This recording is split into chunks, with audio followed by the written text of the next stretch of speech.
Bon matin! Bienvenue dans cette nouvelle vidéo! J'espère que tu te portes bien. Depuis ma rentrée en master, j'ai fait face à un nouveau challenge, trouver un nouvel équilibre de vie dans un nouvel environnement.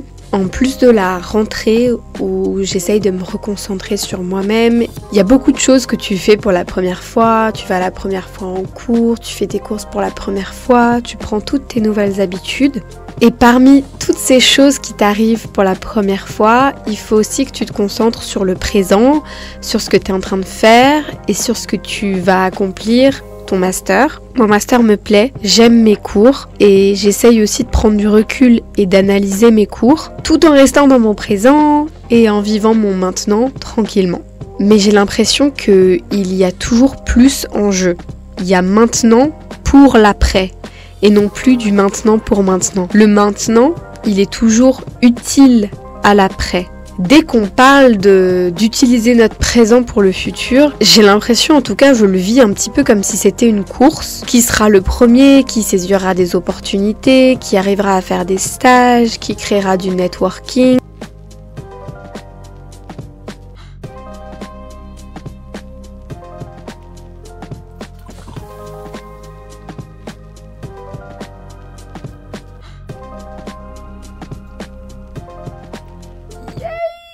Good morning! Hello, coucou, bonjour, j'espère que tu vas bien. Nous sommes lundi, je bois mon jus de citron, j'adore. On a pas mal de choses à faire cette semaine, t'emmènes avec moi dans cette nouvelle journée. Yay!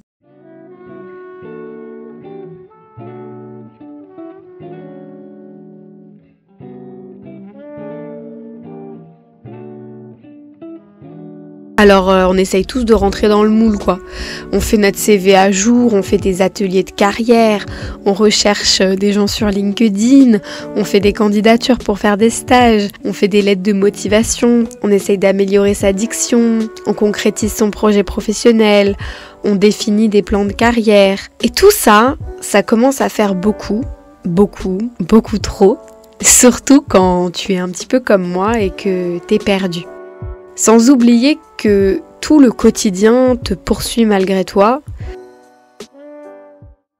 Aujourd'hui, j'ai 3 cours de 10h à midi. J'ai cours sur les droits humains, sur le International Covenant, les droits économiques, sociaux, culturels et environnementaux des droits humains. Ensuite, j'ai le cours fondamental des droits humains de 12h30 à 14h30 et ensuite de 14h45 à 16h45, j'ai mon contrôle d'espagnol. Je suis en espagnol débutant. J'ai fait un petit mot pour les voisins. Je vais laisser ce petit mot dans l'entrée en espérant qu'ils passent tous une bonne journée et que toi aussi tu passes une bonne journée.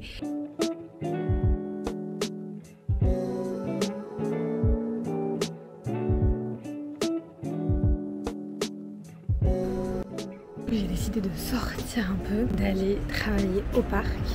Je suis trop contente. En fait, il y a tellement de trucs à faire. J'ai l'impression que je complète une to-do list plus que je profite de chaque journée et de chaque chose que j'ai à faire. Je dirais que c'est ça. J'essaye d'enjoy ma vie un peu en faisant des choses qui me font du bien, en même temps que je travaille.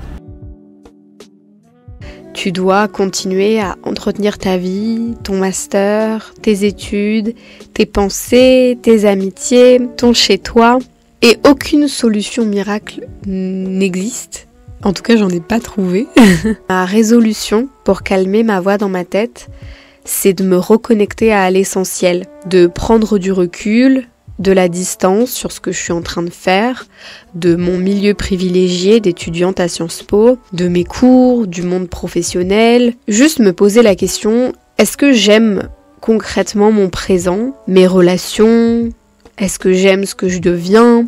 C'est ce que l'on fait qui fait ce que l'on est ? C'est un peu les questions que je me pose. Et si ce que l'on fait ce que l'on est, alors il faut que je me reconnecte à moi. Il faut se reconnecter à soi. Me questionner sur ma petite moi, sur les envies que j'avais à l'époque, sur ce qui a évolué dans mes envies. Je me demande pas dans quel domaine je me vois à l'avenir, mais plus ce que je suis maintenant. 18h30, je vais rentrer à la maison. Je n'ai même pas parlé de mon master. Je suis dans le master Human Rights and Humanitarian Action à la PSIA, donc aux Relations Internationales de Sciences Po. J'aime trop mon master, je ne sais pas autant aimé. Et c'est incroyable, j'adore tous les cours. Ils sont tous passionnants. Je te mets mon emploi du temps si tu veux, pour que tu aies une petite idée de ce à quoi ils ressemblent.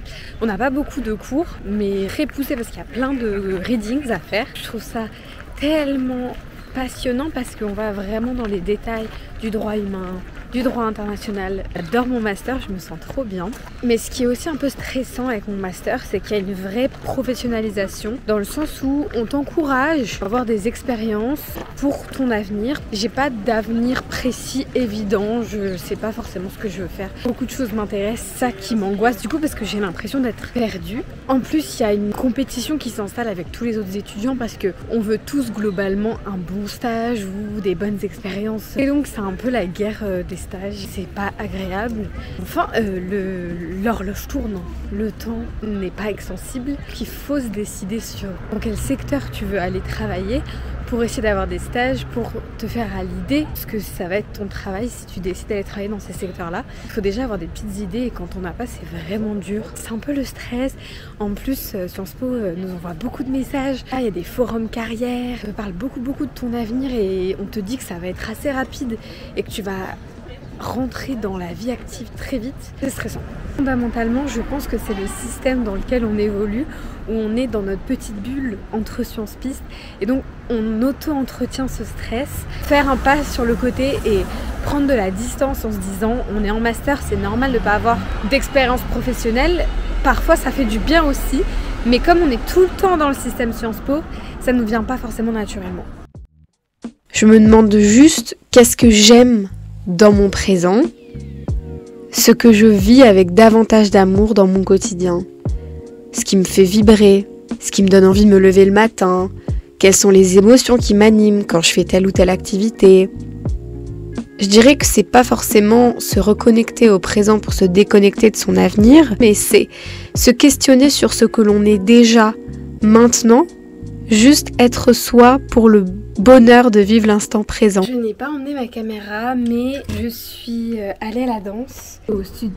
Oula, ça résonne, je vais fermer. Je vais au studio harmonique. Ça a toujours été un rêve de danser à Paris, donc là c'est fou de pouvoir le faire. J'ai fait Andy Davega, Delphine Lemaître. J'aime trop, ça me fait trop du bien et ressourçant et ça me reconnecte à ce que j'aime, ce qui me fait me sentir bien, me reconnecte au moment présent et à l'amour que j'ai pour la danse. Je ne peux pas rêver mieux. C'est incroyable ce que je vis, je suis trop reconnaissante. Voilà. Là, en plus, je suis épuisée. Je vais me doucher et je vais aller me coucher. Mon lit, s'il vous plaît. En tout cas, j'ai l'impression que ça passe aussi par le vide, le silence, les temps calmes, l'observation des autres, de soi, des respirations, l'énergie des lieux et surtout les émotions que l'on traverse.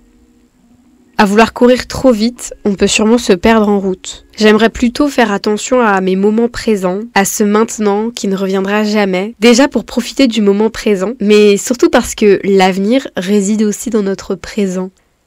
Pour moi, se reconnecter à soi, c'est ce que l'on est au plus profond de nous. Parfois, j'ai tendance à l'oublier, mais c'est important. J'ai l'impression que c'est important de se reconnecter à soi-même. En tout cas, ces derniers temps, je me dis que ce qui va surtout m'aider dans mon avenir, c'est de me reconnecter à moi. Alors, bonne reconnexion à toi et à très vite pour une prochaine vidéo. Bye bye!